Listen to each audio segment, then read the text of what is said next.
Good luck. In 2014, I joined the John Maxwell team.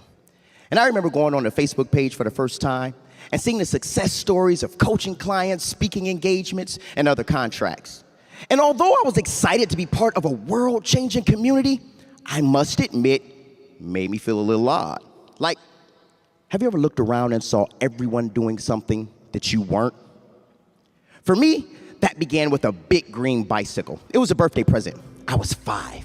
I remember how huge the tires seemed, how far apart the handlebars were, how standing next to it made me feel so small, yet knowing it was mine made me feel so big.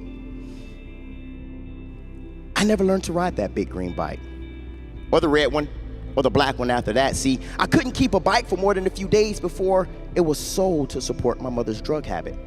So I grew up not knowing how to ride a bike. I would watch kids ride past me every day as I just sat on the porch. I got used to watching people do what I wasn't.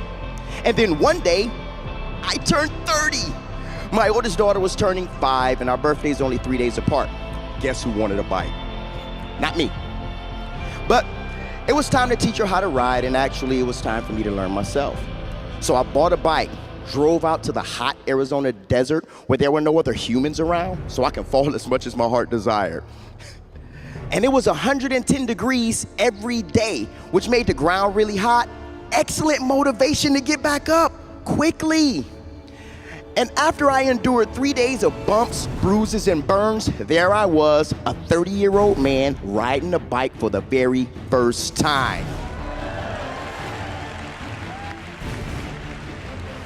I look back on that day and I say, wow, it took 25 years to learn to ride a bike.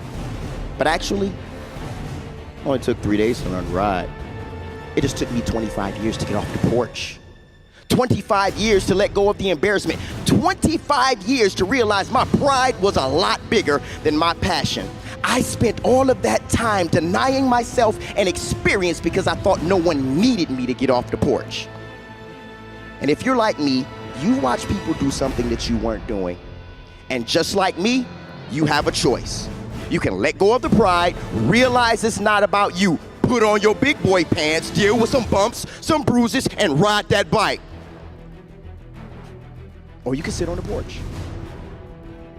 I believe your life is entirely too valuable to waste it sitting on the porch. So get up, ride your bike. Thank you.